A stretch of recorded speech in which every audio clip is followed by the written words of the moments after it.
ఆంధ్రప్రదేశ్ రాజకీయాల్లో ఒకసారిగా పంచాయతీ ఎన్నికల నోటిఫికేషన్ ఈరోజు ఉదయం విడుదలైన నేపథ్యం సుప్రీంకోర్టు సోమవారం తన వాదన వినిపించే అవకాశం కనబడుతుంది. మరోవైపు అధికారులకి ఒక ఎస్ఈసి ఒక చిన్న వార్నింగ్ స్టైల్లో కూడా వార్నింగ్ ఇస్తున్న పరిస్థితి కనబడుతుంది. మరోవైపు ఇక్కడ ఉద్యోగస్తులందరూ కూడా జేఏసీగా ఏర్పడి జేఏసీ తరఫున తమ వాదనల్ని అధికారుల చుట్టూ తర్వాత గవర్నర్ చుట్టూ జరిగే ప్రయత్నం జరుగుతుంది. ఎస్ఈసీని కూడా కలవాలని ఒక ప్రయత్నం చేశారు, కానీ అక్కడి నుంచి వీళ్ళకి పిలుపు రాలేదు. ప్రస్తుతం ఈ నేపథ్యంలో JAC Amaravati JAC president Bopparaju మనతో ఉన్నారు. సార్, ఏంటి నిన్న ఈరోజు ఫుల్గా మీ అసోసియేషన్స్ అన్నీ కూడా అందరి కార్యాలయాల చుట్టూ కాళ్ళు ఎరిగేలా తిరుగుతున్నారు. ఒకవైపు నోటిఫికేషన్ అయితే ఈరోజు ఉదయాన్నే విడుదలైతే అయిపోయింది. సో ఏంటి next me action of plan ఏంటి? అంటే ఇక్కడ గమనించాల్సిన విషయం ఏంటంటే ఎన్నికలు నిర్వహణ అనేది అది ఒక పెద్ద ప్రక్రియ. అలాంటి ప్రక్రియని దట్టు స్థానిక సంస్థల నిర్వహణ అనేది రాష్ట్ర ప్రభుత్వం యొక్క సహకారం లేనిది ఎవరు కూడా ఎన్నికలు నిర్వహించలేరు అనేది వాస్తవం. అది గత చరిత్ర అంతా కూడా తీసుకున్నా, ప్రత్యేకించి స్థానిక సంస్థల యొక్క ఎన్నికలు మాత్రం ఏ రోజు కూడా ఇన్ టైంలో జరిగినటువంటి సందర్భం కూడా లేదు. అది కూడా వాస్తవం. ఒకవేళ ఆయన నిజంగా ఇన్ టైంలో రాష్ట్ర ఎన్నికల అధికారి కానీ ఎన్నికలు నిర్వహించాలనేటువంటి నిజంగా వారిలో తపన ఉంటే 2018 మే 31కే పూర్తి అయిపోయింది. పూర్తయ్యే ముందే 6 నెలల ముందే అప్పటికే కోర్టు కూడా డైరెక్షన్ కూడా ఇచ్చింది కంప్లీట్ చేయమని. అయినప్పటికి కూడా కోర్టు డైరెక్షన్ ఇచ్చిన 6 ఛార్జీ తీసుకునే నాటికి అప్పటికే 2016లో రావటం జరిగింది, ఛార్జీ తీసుకున్నారు. మరి 2018కే అయిపోయినప్పుడు ఎన్నికలు ఆ రోజు నిర్వహించుకోవాలి ముందుగానే. అంటే అర్థం ఏంటంటే సహజంగా అది ఎవరైనా ఆనాటి ప్రభుత్వం కూడా వాళ్ళకు అనుకూల పరిస్థితులు లేకపోవటము, లేకపోతే అప్పుడు కనెక్ట్ చేయడానికి వాళ్ళకి కుదరకను, ఏదో సంథింగ్ ఉన్నందువల్ల వాళ్ళు ఆ రోజు ఆ ఎన్నికల్ని వాయిదా చేసుకుంటూ వచ్చారు. మరి వచ్చినప్పుడు మరలా ఈ సంవత్సరంలో అంటే కొత్త ప్రభుత్వం వచ్చిన తర్వాత మీరు ఎన్నికలు నిర్వహించాలనుకున్నారు. కరెక్ట్గా అదే టైంలో కరోనా వచ్చింది. కరోనా రాగానే మీకు మీరే నోటిఫికేషన్ ఇచ్చి కూడా ఈ పరిస్థితుల్లో చేస్తే కరోనా ప్రబలిపోతే ఇటు ఉద్యోగులు కానీ ఇటు ఓటర్లలో కానీ ఇది ఎక్కువ ప్రబలిపోయినందువల్ల ఆ యొక్క అపవాదు నా మీదకి వస్తుందేమన్నటువంటి ఒక మంచి ఆలోచన చేశారు. అందరం కూడా సంతోషపడ్డాం. అమ్మో ఇప్పుడు ఎలా ఉంటుందంటే అప్పటికి మాకు దీని టేస్ట్ కూడా తెలియదు, దానివల్ల ప్రమాదం ఎంత ప్రమాదమో కూడా తెలియదు, దాని స్థాయి తెలియదు. ఎందుకంటే బిగినింగ్ అప్పుడే కేసెస్ నోట్ అవుతున్నాయి, ఎంత తీవ్రంగా చనిపోతారనే సంగతి కూడా తెలియదు. అటువంటి నేపథ్యంలో వారు వాయిదా వేశారు, సంతోషపడ్డాం. మరి అప్పుడు ప్రభుత్వం నిర్వహించమన్నా సరే మేము ప్రభుత్వానికి సపోర్ట్ చేసి మీరు నిర్వహించండి మేము పోలేదే. నిజంగా ప్రభుత్వానికి తొత్తులమైతే ఆ రోజు ప్రభుత్వం ఎన్నికడికి వెళ్ళి నిర్వహించకపోతే ఎలక్షన్ కమిషన్ లాభం లేదు అనాలిగా, అనలేదే. ఎందుకంటే మాకు ఆ రోజు ఫేవర్గా మాకు రావాల్సినటువంటి ఏదైతే రిలీఫ్ ఉందో రిలీఫ్ కనిపించింది. సో అటువంటి ఎన్నికలని కరోనా ఈరోజు ఒక స్థాయికి అంటే మిగతా కంపేర్ చేస్తే దేశంలో మిగతా రాష్ట్రాల కన్నా ఒక స్థాయికి తీసుకొచ్చి తెగించి ఉద్యోగులే ముందు వరుసలో నిలబడి ఆ కరోనాని కంట్రోల్ చేసుకుంటూ వచ్చిన ఈ తరుణంలో ఒక్కసారి షాక్కు గురయ్యాం నోటిఫికేషన్ విని. ఎందుకు ఒక్కసారిగా ఎన్నికల్ని మరి అంత సడన్గా వ్యాక్సినేషన్ ఇవ్వబోయే తరుణంలో మేము తీసుకోబోతున్నాం. ఇటువైపు ప్రధానమైనటువంటి ఫ్రంట్ లైన్లో ఉన్నటువంటి పోలీస్ శాఖ, అదేవిధంగా రెవెన్యూ శాఖ, అదేవిధంగా మెడికల్ అండ్ హెల్త్ వీళ్ళందరూ వ్యాక్సినేషన్ ఇస్తున్నారు. ముందు మా డాక్టర్లకు ఇస్తున్నారు, రేపు పోలీసులకి ఇవ్వబోతున్నారు, మాకు కూడా ఏమని చెప్పి ముందు వరుసలో మళ్ళీ రాసి ఉన్నారు. సో ఆ కార్యక్రమంలో ఉన్నాం. అటువంటి పరిస్థితులు ఇప్పుడు ఎలక్షన్ను పెట్టాలనేటువంటి ఏదైతే నిర్ణయం ఉందో ఎందుకు ఆయన అంత మరి వచ్చారో తెలియదు. సరే వచ్చారు, వచ్చిన వెంటనే మా వాయిస్ని వినిపించాం. అయ్యా రాష్ట్రంలో ఈరోజు పరిస్థితులు చాలా భయంకరంగా ఉన్నాయి, కొన్ని వందల మందిని మా కళ్ళ ముందే కోల్పోయాం, కుటుంబాలు చిన్నాచరం అయిపోయినాయి, లక్షల మందికి కోవిడ్ వైరస్ సోకింది. మరి ఇటువంటి నేపథ్యంలో దీన్ని తాత్కాలికంగా మీరు వ్యాక్సిన్ ఇచ్చేదాకా వాయిదేయండి అనేటువంటి విషయాన్ని మేము ఎప్పుడైతే బయటపెట్టామో అప్పుడు వెంటనే రాష్ట్ర ప్రభుత్వ ప్రధాన కార్యదర్శి గారు స్వయంగా వెళ్ళి మీరు ఈ ఎన్నికల్ని ప్రస్తుతానికి వాయిదేయండి, పరిస్థితి వ్యాక్సినేషన్ పంపిణీ ఉంది, అదేవిధంగా మరి ఉద్యోగులు కూడా భయాందోళనకు గురవుతున్నారు అన్నప్పుడు మరి వాళ్ళు నిరాకరించడం, దాన్ని మేము గవర్నర్ దాకా వెళ్ళటం, గవర్నర్ గారికి చెప్పటం, ఇంత జరిగినప్పుడు వారు ఓపెన్గా బయటకు వచ్చి ఒక మాట చెప్పారు, ఉద్యోగులకు ఒక భరోసానిచ్చారు. ఏమని? పత్రికామూలకంగా ఇచ్చారు రాష్ట్ర ఎన్నికల కమిషనర్ గారు. ఈ యొక్క ప్రభుత్వ ఉద్యోగులు ఎలాంటి భయాందోళన అవసరం లేదు, వారి కోసం వారికి ముందు వ్యాక్సిన్ ఇచ్చి తర్వాత మిగతా వాళ్ళకి ఇవ్వమని చెప్తాం, కాబట్టి వ్యాక్సిన్ ఏర్పాటు చేస్తాం. అదేవిధంగా మొత్తానికి పీపీఐ కిట్లు ఇస్తాం, మీరు అలాంటి భయం పడాల్సిన అవసరం లేదు, మీరు వచ్చి ఎన్నికలు జరపండి అని చెప్పన్నారు. మరి ఏమైంది? మీరు పంపిణీ చేస్తాన పీపీఈ కిట్లు ఏమైనాయి, మీరు పంపిణీ చేస్తాన వ్యాక్సినేషన్ ఏమైంది? ఇవన్నీ సమాధానాలు చెప్పకుండానే మీకేదో ప్రభుత్వంతోనో ఎవరితోనో వ్యక్తిగతంగా మీకు జరిగినటువంటి నష్టాన్నో లేకపోతే వ్యక్తిగతంగా మీకున్నటువంటి కోపాలనో మా మీద రుద్ది లక్షలాది మంది ప్రభుత్వ ఉద్యోగుల ప్రాణాలతో చెలగాటమాడదాం అనుకుంటున్నారా? లేకపోతే మా కుటుంబాలందరూ కూడా చెల్లాచెదురైపోతే మరి చూడాలని ఉందా? మాకైతే అర్థం కాలేదు. కానీ మీరు ఈ విషయాన్ని ఎందుకు ఎస్సీసీ దగ్గరికి వెళ్ళి మీ వాదన్ని మీరు ఏదైతే ఇప్పుడు చెప్పుకుంటున్నారో మీడియా ముందు మీ ఘోష వినిపించుకుంటున్నారో అదే ఘోషని అక్కడికి వెళ్ళి ఎందుకు వినిపించలేకపోయారు? ఎక్కడ అసలు అవకాశం ఇస్తే కదా ఆయన వచ్చినటువంటి ఎన్నికలు జరుపుదామనే నిర్వహణకి మొదలు పెట్టగానే నోటిఫికేషన్తో మొదలుపెట్టాడు ఆయన. ముందుగా అయితే ఏదైనా తెలిస్తే మేము సిద్ధం చేస్తారు, దీన్నే కదా సిద్ధం అవ్వాలని అంటారు. ఎన్నికలకు సిద్ధం దొంగచాటు పనులాగా ఉన్నాయి, ఎన్ని సీక్రెట్ లోపల కూర్చొని ఇస్తున్నాయి. మాకెట తెలియదు ఎన్నికల నిర్వహణ అంటే చిన్నవేట 4 కోట్ల మంది ఓటర్లు పాల్గొంటారు ఈ ఎన్నికల్లో. పాత లెక్కల ప్రకారం 1/1/2019 లెక్క, ఇది 20 లెక్క, 21కి మళ్ళీ వచ్చింది ఓటర్లు, అది కూడా తీసుకోవట్లేదు ఆయన. సో ఇంత గందరగోళంగా చేయాల్సిన ఆవశ్యకత ఉందా? ఈ విషయాన్ని ఆయన దృష్టికి తీసుకెళ్లేదానికి నిన్న హైకోర్టు తీర్పు ప్రకారం ఎన్నికలు ఎంత నిర్వహణ ముఖ్యమో వ్యాక్సినేషన్ కూడా అంతే ముఖ్యం. రెండు కలిపి ఇరు పార్టీలు అంటే రాష్ట్ర ప్రభుత్వం, రాష్ట్ర ఎన్నికల అధికారి ఇద్దరు కూడా కలిపి మీరు సక్సెస్ఫుల్గా విజయవంతంగా స్మూత్గా రన్ చేయండి అని హైకోర్టు స్పష్టంగా చెప్పింది. మా వాదనని వెంటనే చీఫ్ సెక్రటరీ గారు రాష్ట్ర ఎన్నికల కమిషనర్ గారు నిన్న పంపించడం జరిగింది. సరే వెంటనే ఈయన కూడా కలుద్దామని ప్రయత్నం చేశాం, ఇంటర్వ్యూ లేదు. ఈరోజు కూడా ఇస్తారని చెప్పి లెటర్ కూడా పంపించాం అపాయింట్మెంట్ కోసం, రైటింగ్లో స్టాంప్ వేసి తీసుకొచ్చి ఆడ పెట్టుకున్నాం, ఇవ్వలేదు. ఇంకా ఇంతవరకు మాకు ఎలాంటి అవకాశం కూడా కలిపిలా. ఒకవైపు నోటిఫికేషన్ ఇస్తున్నాను అంటున్నారు, ఎలా నిర్వహించుకోవాలి? ఆయన ప్రెస్ మీట్ పెట్టాడు, ఒక్కటే ప్రశ్నిస్తున్నాం ఆయన్ని. ఆయన ప్రెస్ మీట్ని ఒక గ్లాసులో పెట్టి బ్రహ్మాండంగా సేఫ్గా ప్రెస్ మీట్ ఏంటి 10 నిమిషాలు నడిపే ప్రెస్ మీట్కి వాళ్ళకి మళ్ళీ సమాధానాలు కూడా చెప్పింది లేదు, మీరు గ్లాసులో జరిపారు. మరి మా ప్రాణాలు అట్టంటివి కాదా?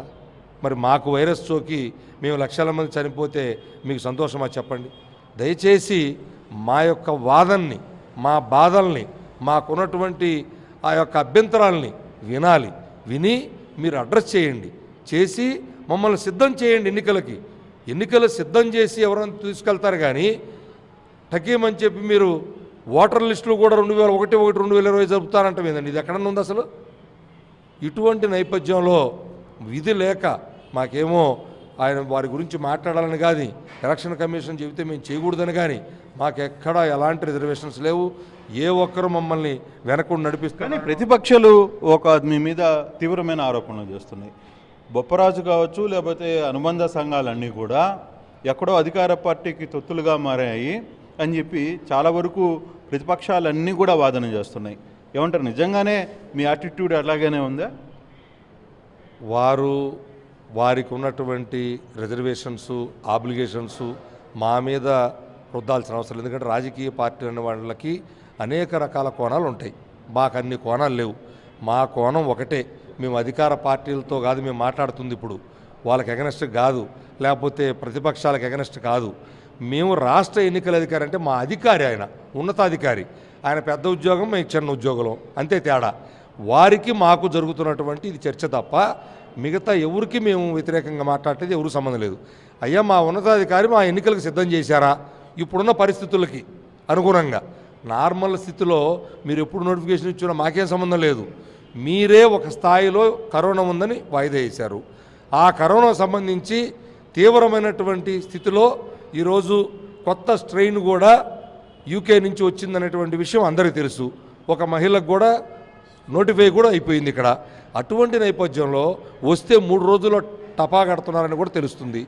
ఇంత భయాందోళనలో ఉన్నటువంటి మీకు భరోసా కల్పించాల్సిన మీరు అదేమీ చెప్పకుండానే ఫైటింగ్ లాగుంది ఇది. మీరు నోటిఫికేషన్ ఇవ్వటం, కోర్టుకు వెళ్ళటం, మళ్ళీ మీరు కోర్టుకి వేయటం, మళ్ళీ బెంచ్కి వేయటం, మళ్ళీ సుప్రీంకోర్టుకి వెళ్ళటం, ముందుగానే ఏంటండి ఇది? ఇంత గందరగోళంలో ఉద్యోగులు లక్షలాది మంది ఉద్యోగులతో ఆడుకోవటం ఎలక్షన్ కమిషనర్కి అవసరమని మేము ఆయన అడుగుతున్నాం. అంతేగాని రాజకీయ పార్టీలకు ఏమవసరం అండి మాతో? అంటే రాజకీయ పార్టీలకి కొంతమంది ఒక వాదన కూడా తీసుకుని వస్తున్నారు. ఒకవేళ మీరు ఎన్నికలకి ప్రక్రియకి మీరు సహకరించకపోతే బయటి ప్రాంతాల నుంచి కూడా తీసుకొని వచ్చే ప్రయత్నం కూడా చేయొచ్చు, అధికారం కూడా ఎస్ఈసికి ఉంది అనేది కొత్త వాదన కొన్ని రాజకీయ పార్టీలు మాట్లాడుతున్నాయి. ఏమంటారు? అంటే అది నవ్వుకోవడానికి కాసేపు పనికి వస్తుంది, మాట్లాడుకోవడానికి ఏదన్నా ఉంటుంది తప్ప అది వారికి పూర్తిగా దాని మీద అవగాహన లేక మాట్లాడేటువంటి మాటలు అవి. అంతకు మించి వేరే ఏం లేదు. ఎందుకంటే ఇదేమి ఈ ఎన్నికలు, స్థానిక సంస్థల ఎన్నికలు ఏమి జాతీయ స్థాయిలో జరిగేవి కాదు, లేకపోతే రాష్ట్ర ప్రభుత్వాలని ఏర్పాటు చేసే ఎన్నికలు కాదు. కేవలం ఒక స్థానిక సంస్థల ఎన్నికలు, ఇంటర్నల్ అరేంజ్మెంట్స్ అవన్నీ కూడా రాష్ట్ర ప్రభుత్వం దగ్గర నుండి జరిపించుకున్నటువంటి ఎన్నికలు అవి. చరిత్ర కూడా ఉంది దానికి ఆ విధంగా. అటువంటి ఎన్నికలకి పక్క రాష్ట్రంలో కరోనా లేదా? ఎక్కడ జరిపినటువంటి స్థానిక సంస్థలు కానీ లేకపోతే కనుక్కోండి. కేరళలో 51,000 7వ తారీఖు నుంచి 21వ తారీఖు కేసులు విపరీతంగా పెరిగిపోయినాయి. మహారాష్ట్ర 72,000 7వ తారీఖు నుంచి 21వ తారీఖు వరకు. సో కేసులు పెరిగి విపరీతంగా అల్లాడిపోతున్నటువంటి పరిస్థితి. కేరళలో చిన్నపిల్లలు కూడా చనిపోతున్నారంటే అసలు అర్థం కాని పరిస్థితిగా ఉంది. ఇటువంటి పరిస్థితుల్లో ఏ రాష్ట్రంలో ఉద్యోగులు వచ్చి ఏ రాష్ట్రంలో ఎవరు చేయాల్సిన అవసరం లేదు. అటువంటి పరిస్థితి రాదు. ఇక్కడ చేయలేకపోతే కదా. ఎవరికైనా ప్రాణాలంటే భయమేనండి. నేను ఒక్కటే ప్రశ్న అడుగుతున్నాను, ప్రాణం అంటే భయం లేకపోతే ఆయన గ్లాస్ షీల్డ్లో ఉండి ప్రెస్ మీట్ ఎందుకు పెట్టాడు? దీనికి సమానం చెప్పమానండి. మాకే షీల్డు మాకు ఏర్పాటు చేస్తాడు చెబితే మేము ఎన్నికలకు సిద్ధం. అది చెంగలరాయుడు గారు చెప్పమానండి, లేకపోతే ఇంకొక ఆయన చెప్పమానండి, లేకపోతే మా పెళ్ళి 2500 మంది చేసుకున్నామని చెప్పాను ఆయన చెప్పమానండి, ఎవరైనా చెప్పమానండి. అంటే బేసిక్గా ఓవరాల్గా జరుగుతున్న విషయం, రేపు మంగళవారం, రేపు సోమవారం మీకు కోర్టు అనుకూలంగా తీర్పిస్తే ఓకే ఫైన్. కోర్టు మీకు వ్యతిరేకంగా తీర్పిచ్చి ఎస్ఈసికి చెప్పిన వాదనలోకి బలపరిస్తే అప్పుడు మీరు సిద్ధంగా ఉన్నారా? దానికి తగ్గట్టుగా కార్యాచరణ ఏమన్నా ప్లాన్ చేసుకున్నారా? మాకు ఏ కార్యాచరణ అవసరం లేదు. మేము ఎలాంటి వేరే ముందస్తు ఏర్పాట్లు కానీ మాకు అవసరం లేదండి. మేము ఉద్యోగులం. ప్రభుత్వం ఏ పని చెబితే ఆ పని చేయడానికి సిద్ధంగా ఉన్నటువంటి ఉద్యోగులం. ఇక్కడ మా 10 లక్షల మంది ఉద్యోగుల యొక్క ప్రాణాలు, లక్షల మంది పోలీసు అధికారుల యొక్క ప్రాణాలు మీరు పణంగా పెట్టేదానికి సిద్ధంగా ఉన్నారా? అది ఏ వ్యవస్థ కానివ్వండి, అది కోర్టులు కానివ్వండి, లేకపోతే ముఖ్యమంత్రి గారు కానివ్వండి, గవర్నర్ కానివ్వండి, ఎవరైనా మాకు పనిచేయించే ముందు మా ప్రాణాల సంగతి ఏందని అడుగుతున్నాం. దీనికన్నా మా దృష్టిలో ఏది ముఖ్యం కాదు. ఒక్క ప్రాణం పోయినా కూడా మా కుటుంబ సభ్యుడు పోయినట్టుగానే మేము భావిస్తాం. కాబట్టి మాకు ఎన్నికల కన్నా మా ప్రాణాలు ముఖ్యం. మా ప్రాణాలకు సంబంధించి ఎలాంటి హామీని ఇస్తారు, మాకు ఏ విధంగా తీసుకెళ్తారు, అది ఎవరైనా ఇవ్వనండి. మీరు అది సుప్రీంకోర్టులో మీరు ఏమైనా ఫైల్ చేశారా? మీ ప్రాణాలకు సంబంధించి మాకున్న ఇబ్బందులు ఆల్రెడీ కేసు ఇప్పుడు సుప్రీంకోర్టులో ఉంది కాబట్టి మీరు ఆ దిశగా ఏమైనా ముందుకు వెళ్ళే ప్రయత్నం చేస్తున్నారా? మేము విడిగా వెళ్లాల్సిన అవసరం లేదు. ఎందుకంటే ప్రభుత్వంలో భాగం కాబట్టి ప్రభుత్వానికి మేము ఇచ్చినటువంటి రిప్రజెంటేషన్స్ మా యొక్క జేపీజేఎస్ అమరావతి కానీ పోలీసు అధికారులు కానీ అందరి ఒకే జేఏసీలో ఉన్నారు కాబట్టి మా వాదనల్ని సుప్రీంకోర్టుకు కూడా గౌరవ చీఫ్ సెక్రటరీ గారు తీసుకెళ్లారని చెప్పి మాకు తెలిసింది. మేము కోరుకునేది కూడా అదే. వారి ద్వారానే మాకు ఏదైనా ప్రభుత్వం చెప్పాలి, ప్రభుత్వ ఉద్యోగులుగా ప్రభుత్వం చెప్పాలి మా యొక్క బాధల్ని. వాళ్ళు విన్నారు, వాళ్ళు ఒప్పుకుంటున్నారు. ప్రభుత్వమే స్వయంగా చెయ్యలేమని చెబుతుంటే ఎందుకు పంతానికి పోతున్నారో వారు చెప్పాలి. ఎందుకు ఎన్నికలు నిర్వహించాలని ఆయనకు అంత బాధ ఉందో ఆయన చెప్పాలి. ప్రభుత్వానికి కదా నిధులు తెచ్చుకోవాల్సిన బాధ, ఈయనకెందుకు వచ్చింది బాధ? సో ఇందులో అనేక రాజకీయ కోణాలు కూడా వచ్చి ఇలాంటి గందరగోళం సృష్టిస్తున్నాయి తప్ప మాకు ఎలాంటి రాజకీయ కోణాలు లేవు. మాకు ఒకటే ఒక కోణం, మాకున్నటువంటి ప్రమాదాన్ని ఇప్పుడున్నటువంటి ఈ కరోనాలో మా యొక్క డెత్తులు కానీ లేదా కరోనా వైరస్. మీరు చెప్పిన వాదన ఓకే. ఫైనల్గా రేపు సుప్రీంకోర్టు ఎలక్షన్ జరిపి తీరాలి అని ఒక వాదన వినిపిస్తే అప్పుడు ఉద్యోగ సంఘాలుగా మీరు ఏం చేయబోతున్నారు? దాంట్లో పాల్గొనబోతున్నారా? లేదు మీరు బాయ్కాట్ చేసే అవకాశం ఉంటుందా, లేదు సెమీగా ఎవరైతే ఇంట్రెస్ట్ ఉంటే వాళ్ళు వెళ్ళే అవకాశం ఉంటుందా? ఆ నిర్ణయానికి ఏమైనా ఒక నిర్ణయానికి వచ్చారా? ఇప్పుడు ఒకటి, ఏది జరుగుతుందో ఏని మనం ముందుగా ఊహించుకోవాల్సిన అవసరం లేదు. ఇప్పుడు మీరు అలా జరుగుద్దనుకుంటే ముందు హైకోర్టులో సింగిల్ జడ్జి గారు ఇప్పుడు జరిపేటువంటి ఎన్నికల నోటిఫికేషన్ ఏదైతే ఇచ్చారో అది ఆర్టికల్ 1421కి విరుద్ధంగా ఉందని సస్పెండ్ చేశారు కదా. అంటే మా వాదన కరెక్ట్ అనే కదా, మా ప్రాణాలు లెక్కేయమనే కదా ఆయన చెప్పాడు. 21 జీవించే హక్కు అదే కదా. బెంచ్ కోర్టు మళ్ళీ తీర్పు వేరే రకంగా ఇచ్చింది కదా. అందుకనే బెంచ్ ఇచ్చింది. బెంచ్లో కూడా ఏమన్నారు, రెండు ముఖ్యమే క్లియర్గా చెప్పారు. మరి రాష్ట్ర ప్రభుత్వం వాదన రాష్ట్ర ఎన్నికల కమిషన్ ఎందుకు తీసుకోవట్లేదు? రాష్ట్ర ప్రభుత్వం ఇద్దరు కలిసి కదా చేయమన్నారు, రెండు విజయవంతం చేయమన్నారు కదా, మీకు ఒకటే ఎందుకు పట్టింది? సో తప్పనిసరిగా ప్రభుత్వం యొక్క నోటిఫికేషన్ కూడా విడుదల చేసి జరిగిపోయింది కదా. ఏముండదు, అదే చెప్తున్నాను. ఎప్పుడైనా సరే కోఆర్డినేషన్ కోఆపరేషన్తో ఒకరికొకరు, అంటే రాష్ట్ర ప్రభుత్వము రాష్ట్ర ఎన్నికల అధికారి ఇద్దరు అనుకొని చేస్తే తప్ప రాష్ట్ర ఎన్నికల నిర్వహణ అనేది సిబ్బందిని తయారు చేసుకోవాలి, అదేవిధంగా మౌలిక వసతులు తయారు చేసుకోవాలి, అదేవిధంగా నిధులు తయారు చేసుకోవాలి. ఈరోజు రాష్ట్ర ఎన్నికల కమిషనర్ గారు ప్రెస్ మీట్ పెట్టి చెప్పారు, మాకు సిబ్బంది లేరు, నిధులు లేవని. మరి ఎట్టొస్తాయండి? ఏమీ లేకపోతే ఎట్ట ఎన్నికలు జరుపుతామండి? ఎందుకు ఎన్నికల నోటిఫికేషన్ ఇచ్చారు ఈరోజు? ఇవన్నీ చేసుకొని కదా. అంటే మమ్మల్ని తీసుకెళ్ళి ఎక్కడ పడేద్దామని? మేము కేవలం ఆ పార్టీ మేము మాట్లాడలే. ఆయన అంటున్నాడు మాకు సిబ్బంది లేదు, ఎన్నికల నిధులు లేవని. మేమంటుంది మా ప్రాణాల గురించి. ఒకవేళ డ్యూటీలోకి వెళ్తే 137,000 పోలింగ్ స్టేషన్లకి 1+4 5 ఒక్కొక్క పోలింగ్ స్టేషన్ లెక్కేసుకున్న లక్షల మంది ఉద్యోగులు కావాలి. వీళ్ళందరికీ ఎన్ని పీపీఏ కిట్లు ఇచ్చి నడుపుతారు? అసలు పీపీఏ కిట్లు ఇస్తే చచ్చిపోకుండా ఉన్నారా? డాక్టర్లు చనిపోలేదా? పీపీఏ కిట్లు మా ప్రాణాలు ఆపుతాయా? అదేవిధంగా మీరు ఏదైతే వ్యాక్సినేషన్ ఇస్తా అన్నారో కొంత దాని మీద ఒక నమ్మకం అని ఉంది. భారత ప్రభుత్వమే మొట్టమొదటిగా ఎంపీలకి ఎమ్మెల్యేలకు కూడా ఇవ్వద్దన్నారు, ఉద్యోగులకు ఇవ్వమని చెప్పారు ఫ్రంట్ లైన్ వారియర్స్గా. కాబట్టి మాకు సంతోషంగా ఉంది. అది తీసుకునే లేపే మీరు ఆగనంటున్నారు. ఎందుకు ఆగనంటున్నారో కూడా మీరే చెప్పాలి. మీకు ఎందుకు అంత తొందర అయిందో కూడా మీరే చెప్పాలి. ఇక్కడ ఏం సంక్షోభం వచ్చింది? సంక్షోభం ఉన్నప్పుడు చేయలేదు మీరు, 3 సంవత్సరాల క్రితం చేయలేదు, ఇప్పుడు ఎందుకు చేయబోయారు? అది కూడా చెప్పాల్సి వస్తుంది. ఇప్పటి వరకు మేము అరగట్లా, కానీ అది కూడా అడుగుతాం మేము. సో ఇది మొత్తం మీద అయితే బొప్పరాజు ఒకటే చెప్తున్నారు, రేపు సోమవారం తీర్పు ఎలా ఉన్నా దాని సంగతి పక్కన పెడితే ప్రధానంగా మేము కోరుకునేది ఒకటే, ఇప్పుడు మా ప్రాణాలు మీ చేతుల్లో ఉన్నాయి, ఆ దిశగా ఇంత స్పీడ్గా నోటిఫికేషన్ రిలీజ్ చేయాల్సిన పరిస్థితి ఉంది. మరోవైపు వ్యాక్సినేషన్ వేస్తామని చెప్పి ఎస్ఈసీనే చెప్పింది ముందుగా, అది ప్రక్రియ ప్రారంభం కాలేదు. ఇప్పుడు పీపీఏ కిట్లు ఇస్తామన్నారు. పీపీఏ కిట్లు ఎంతవరకు తమ ప్రాణాలని అడ్డుకట్ట వేస్తాయి ఈ వైరస్ నుంచి అనేది వాళ్ళు చెప్తున్న వాదన. చూడాలి మరి సుప్రీంకోర్టు వాదన తర్వాత రేపు తీర్పు, సోమవారం వచ్చే తీర్పు ఏ విధంగా ఉండబోతుంది, వీళ్ళ జేఏసీ కార్యాచరణ ఏ విధంగా ఉండబోతున్నది వేచి చూడాలి. Vote studio. Hello, this is Renu Desai. Please subscribe to iDream. Subscribe iDream. For more videos, subscribe iDream. Hi, this is Revati Chaudhary. For more videos, please subscribe iDream. For more videos, please subscribe iDream. మీరందరూ కూడా iDream ఛానల్ని subscribe చేయాలని కోరుకుంటున్నాను.